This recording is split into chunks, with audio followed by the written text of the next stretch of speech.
राजस्थान के जुनैद और नासिर की हत्या के मामले में नामजद श्रीकांत पंडित की पत्नी कमलेश के साथ मारपीट के बाद गर्भ में पल रहे शिशु की मौत का मामला तूल पकड़ता जा रहा है।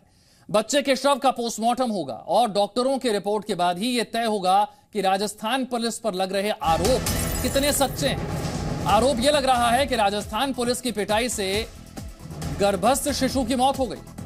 हिंदू संगठन भी अब इस मामले में खुलकर सामने आ गए हैं।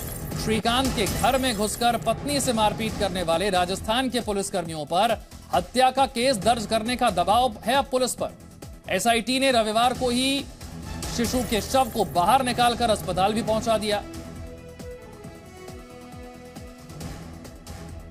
तो नवजात का जो परिवार है वो अब इंसाफ की मांग कर रहा है।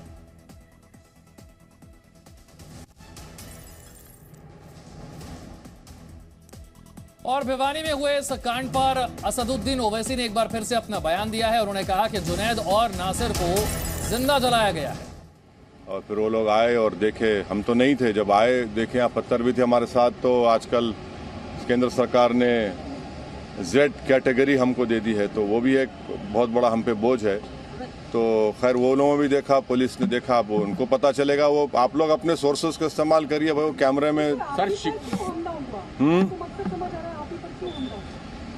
देखिए, मेरी कोई अहमियत नहीं है और मैं तो अपने कॉज के लिए अल्हम्दुलिल्लाह इंशाअल्लाह मरने को तैयार हूँ। मगर ये तो देश को सोचना पड़ेगा कि जो लोग जो वायलेंस को, हिंसा को इस्तेमाल कर रहे हैं, इससे देश कहाँ तक मजबूत होगा या कमज़ोर होगा, कहाँ तक हमारे कानून की व्यवस्था अच्छी होगी या आम जनता का उससे एतमाद उठ जाएगा। तो ये तो देश को सोचना पड़ेगा। सर, इसके अलावा आप जो है अभी आप बहुत पूछ चुके हैं। और सरकार ने सिविल कोड पर भी आगे बढ़ने की बात कर रही है। हाँ? सिविल कोड पर सरकार आगे बढ़ने की बात कर रही है।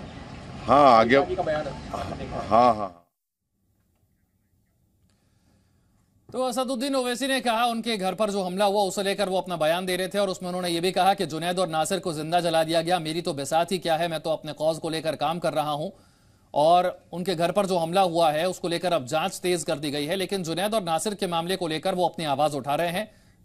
उनके परिवारों से भी मुलाकात कर चुके हैं। देखिए, जब दिन दहाड़े जुनैद और नसीर को किडनैप करके उनको पीट कर उनको जिंदा जला दिया जा सकता है, तो फिर मैं कौन सी खेत की मूली हूँ। और जो भी ये कर रहे हैं उनके हौसले इसलिए बुलंद हो रहे हैं क्योंकि उनको मालूम कि उनके पॉलिटिकली, आइडियोलॉजिकली उनकी पार्टी सत्ता में है।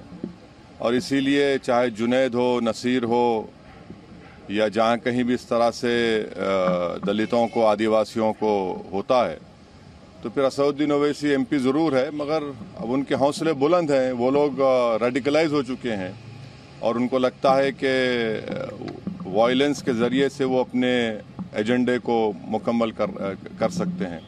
तो ये चौथी मर्तबा मेरे घर पर हमला हुआ है और आप देख रहे हैं कि 10 कदम के फासले पर दिल्ली पुलिस का हेडक्वार्टर है और ये बाजू ECI है, हाई सिक्योरिटी जोन है, इतने कैमरास हैं। मगर कल 12:30 बजे DCP साहब आए थे, हम उनको यही बोले कि आप देख लीजिए, अपने कैमरास में देख लीजिए, निकाल लीजिए उनको। ये हर बार हमसे होता है।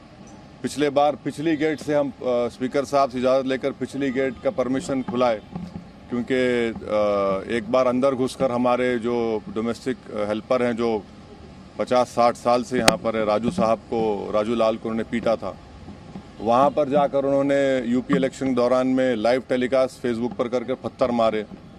अब ये हो रहा है, तो ये मुझे लगता है कि हम लोग और आप न्यू इंडिया देख रहे हैं। आशीष मेरे सहयोगी और जानकारी के साथ हमारे साथ जुड़ गए। आशीष, लेकिन इस पूरे हत्याकांड में एक नया मोड़ तब आ गया जब राजस्थान पुलिस खुद गंभीर आरोपों में घिर गई। अब नवजात का जो परिवार है वो इंसाफ मांग रहा है।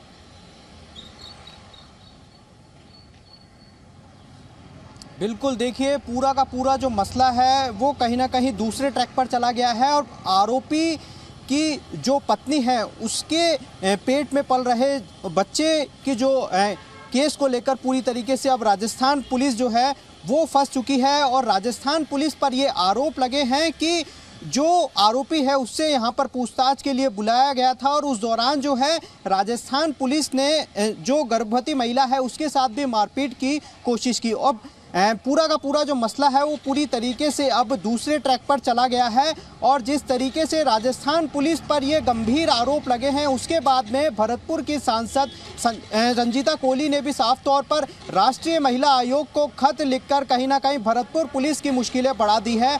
और जिस तरीके से ये आरोप लग रहे हैं तो भरतपुर एसपी ने इन सभी आरोपों को जो जिस तरीके से बेबुनियाद बताया है, लेकिन दूसरी तरफ जिस तरीके से कहा जा रहा है कि अब पोस्टमार्टम होगा और पोस्टमार्टम रिपोर्ट के बाद में कहीं ना कहीं स्थिति साफ हो जाएगी कि क्या भरतपुर पुलिस ने, क्या राजस्थान पुलिस ने कहीं ना कहीं जो महिला है, गर्भवती महिला, उसके साथ मारपीट की है या नहीं। यदि मारपीट की है तो ये मामला बहुत ही गंभीर हो जाएगा और जिस तरीके से राजस्थान पुलिस पर सवाल खड़े हो रहे हैं, हालांकि एसपी का ये बयान सामने आया है कि जिस तरीके से राजस्थान पुलिस और एसपी के बयान को सुनवा देते हैं और बता देते हैं कि जांच कहां तक पहुंची है।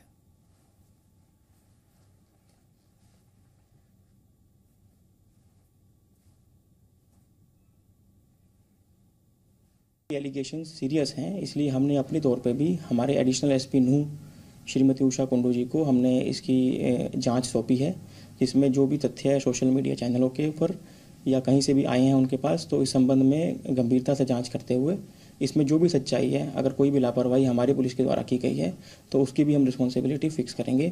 तो ये भी हमने अपनी तरफ से जाँच कमेटी बिठा दी है।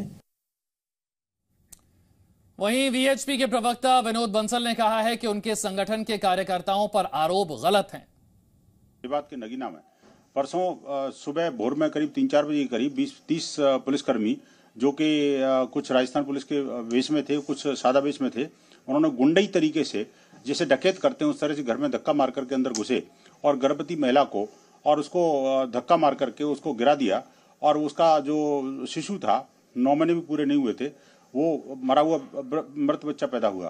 परिवार को सुरक्षा मुहैया की जाए और किसी भी प्रकार से किसी निर्दोष बजरंगी को या गोरक्षक को फंसाया गया तो हम सड़क से लेकर न्यायालय तक लड़ाई लड़ेंगे।